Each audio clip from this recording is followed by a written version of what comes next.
nakakatamad pumasok, good sir, badong walang sweldo.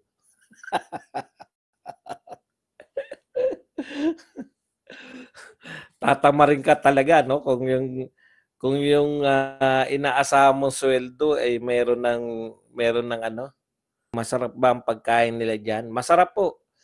Masarap po yung po. Iba po yung talagang punong-puno ng lasa, hindi mahirap po i-describe pagka yung ano lang, yung sasabihin lang. Basta kakaiba po, hindi pa po ako nakatikim ng mga ganito. Pero parang pareho yung ah, sikat na nirerekomenda ng mga hotel tsaka yung puna nasa halos parang bangketa lang, street. Pareho lang halos yung lasa. Patay Island. At pareho lang halos yung presyo. Alam niyo yun, yung restaurant tsaka yung ano, hindi po nagkakaiba yung presyo eh. Yun yung nakakabilib dito eh. Diyan sa atin, pag restaurant, ang layo, di ba? At karinderya, doon po, pareho lang.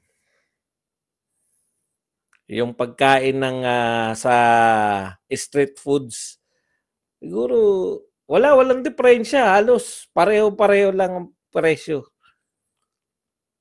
That's the best place. Maraming Pilipino doon. Dito po, walang Pilipino gaano. Isang pamilyang Pilipino lang po na meet namin. Nakita ko.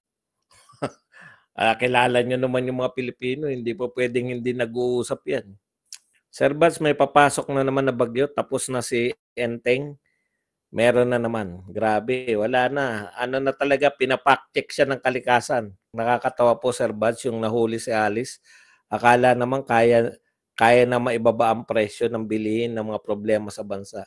Kinakailangan kinakailangan nilang ipagmalaki yung mga bagay na yan. Kasi nga, kawalan ng maipagmamalaki, di ba?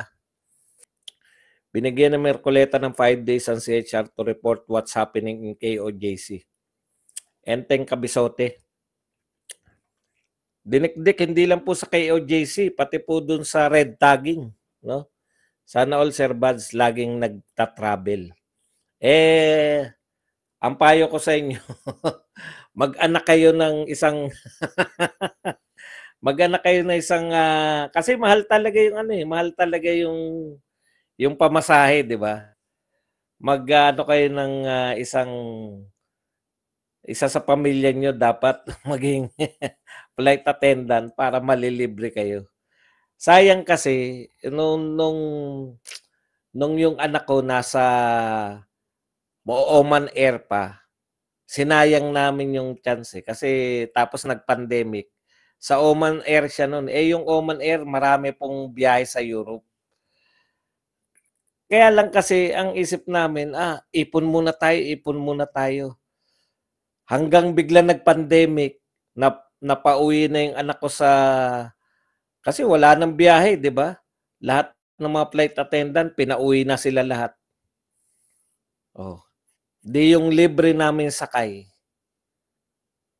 hindi namin nagamit. Europe pa naman yun. Alam niyo yun, yung manghihinayang ka kasi sayang yung pagkakataon. Yun yung kaya ngayon, hanggat maaari, magamit. Kaya ako hindi ko nagagamit yung 6 na beses. Kaya nga, tuwan-tuwa ako nung nagkaroon ng ng mga maisog. Kasi nakadalawang maisog ako ngayong taon eh. Davao tsaka Cebu. 'Di ba nakakatuwa, nakakabiyahe ka ng libre. Tapos may mga pagdating mo doon, oh, may mga viewer ka na igagala ka. Grabe talaga, napakaswerte ko sa mga viewer ko. Ginagala lang ako. Hindi nagpapakilala yan before. Doon na lang, babatiin ako, Boss Bats, viewer mo ko, ganun. Sila Boss Nestor, sila Engineer Dogsuan, tsaka Engineer Lazaro, ang pangalan? Yung taga Davao Light. Tapos yung taga Cebu. Yun, napakaswerte ko po sa ganyan. Sila na nagagala sa akin. Boss, bukod sa minor de edad, nasa vulnerable position si Sara Balabagan noon. Kaya statutory rape yun, ginawa ni Clavio. At pagsasamantala sa nalilitong bata. Ang kwento ni ano, pinapasyal daw siya, putya, pinapanood na sine. 'Pag bata ka 'di ba malulula ka, ang ganda pala nitong Luneta. Baka itong si Flavio may crush kay BP Sara, mahilig siya sa Sara ang pangalan. Out of the blue, putya, akala ko nga nakaratay pa yan sa banig na karamdaman, eh. Biglang totoo ba bading si Tol? Nasa itsura nga ni Tol. Wala po akong masabi diyan. Ang alam ko hindi natin iboboto yan. Kahit na ano pa ang kasarian niyan, hindi natin iboboto yan. Nagpatawag daw si PBBM ng emergency meeting ngayon, sabi ni sa DCRH. Buong cabinet pinatatawag, baka gusto ipakita na fake news ang balita. Okay lang yun. Di magpakita siya ng solusyon. Kala mo malulusutan ko. Magpakita ka ng solusyon sa baha, solusyon sa lahat. Boss, baka bigla tayong magulat si BBM lumusong sa baha, namimigay na ayuda. Ano yan? Bagong Lenny. Pinalusong niya nga sa baha yung mga tao, eh. Di ba? Noong nakaraan. Puta, jambulan, no? Mahabol yung mga tao, yung mga lola dun sa gilid. Pengi kami. Pinagmukhang timawa yung mga tao, eh. Si Arn gusto maging sikat tulad ni Noli. Tama ako? Wala. Hindi niya kinaya, eh. Alam mo, hinayang na hinayang siguro yan. Sana nung kasikatan ko, tumakbo rin akong senador. Naging senador sana ako. Boss, balita agad sa GMA, si Lenny dumalaw daw sa Bahasa Naga. Wala naman dala. Lumusong lang. Ganyan po pag naging mayor niyan. Binabaha ba kayo? Lulusong ako. Kasama niyo akong nababaha. Binabaha. Iangat natin ang laylayan natin. Baka mabasa ng baha. May bagong solusyon si Bangag, ang mga tao na nakasakay sa truck. Si Bangag naman na nasa bahat pang 5,501 ang hukay sa KOJC. Bagong proyekto sa baha, prevention is better. Ang lalim na nahukay, wala pa yung ano, no? Hindi pa nila nakikita. Uso pa ba? Ginagamit pa ba nila yung tibok? Iboto po natin si Congressman Marcoleta. Siya na lang po ang honest at may paninindigan dyan sa Congress. Natawa ako talaga dun, eh. Ay, salamat, natapos na, sabi na presiding officer. Sino ba yung babae nag-preside nun? Pucha, grabe naman. Ay, salamat, natapos na. Naghakot na boss ng graba, papasok sa KOJC, baka tatakpan ng ginawa ng butas. Butas-butas na, ang ganda-ganda ng KOJC, oh. Tindi na sports ng anak ni Tambi, boss, polo, alta na alta, palibasa, di nila pera, inuubos mga damonyo. At saka nakikita natin, no? Nakikita natin, very, very shocking yan, no? Boss Buds, totoo bang 40 pesos lang ang presyo na asukal dyan sa Vietnam? Naku, ano po ang asukal dito? Ang juice po dito, pinipiga na tubo. 10,000 lang. 10,000 lang. 20 pesos lang po sa atin yun. Buds, bakit si Mike Abe tahimik? Hindi na natin, hindi, hindi ko na pinakikilam mo, wala tayong mahita, eh. Hindi po tahimik yan, araw-araw po yan. Dahil pag ganun po talaga, pag hindi nyo na pinanunood, hindi na ire-recommenda ni YouTube. Ngayon ko lang napagtanto, kaya siguro nagka-code blue dahil nahuli na nga si Go. Dahil siguradong maraming maribil si Go sa admin. Magugulat sila, walang talagang kinalaman ng Duterte. Wala naman po talaga, hindi naman nila kaano-ano yan. Michael Yang lang sila ng Michael Yang. Di ugnay nila kay Michael Yang.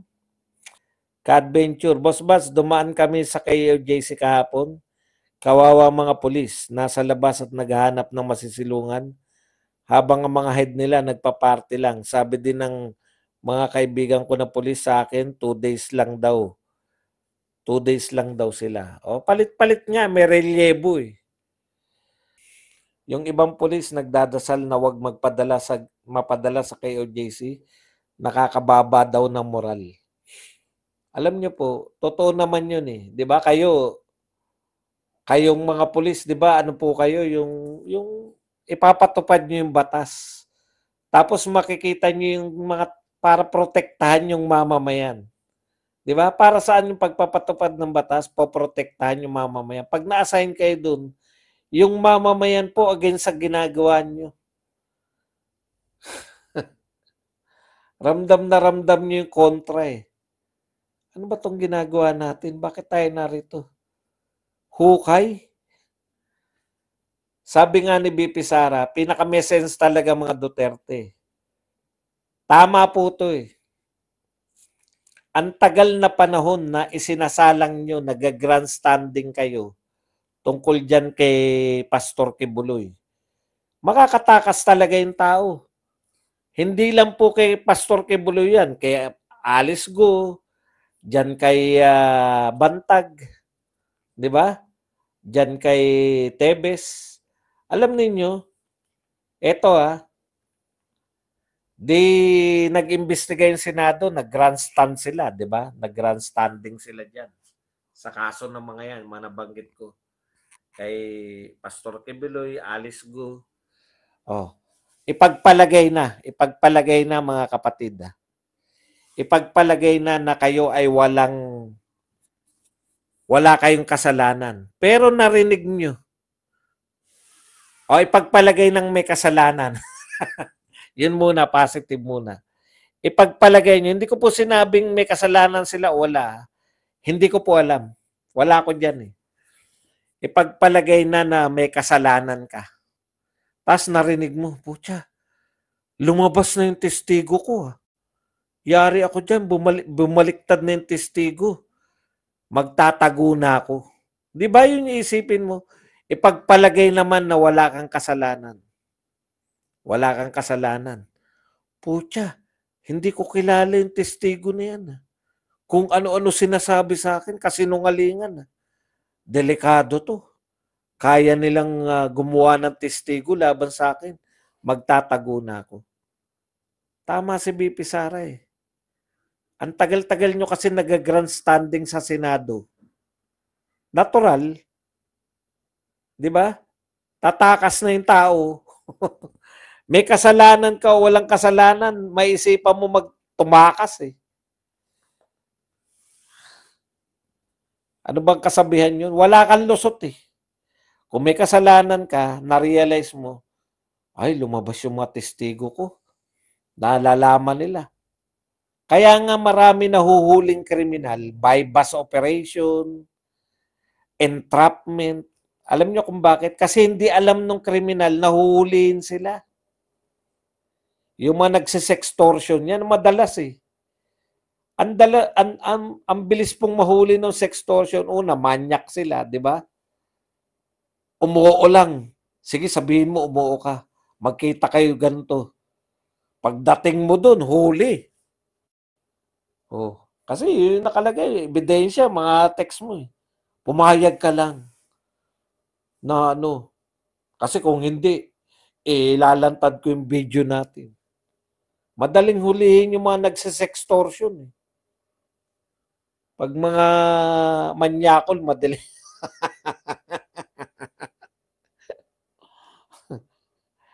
Hindi mo pinapaalam na alam. Eto alam na lahat ng Pilipino. Grabe, si Bantag pala may kagagawan yan. Kung si Bantag may walang kasalanan, magtatago. Kung may kasalanan, magtatago. Pareho.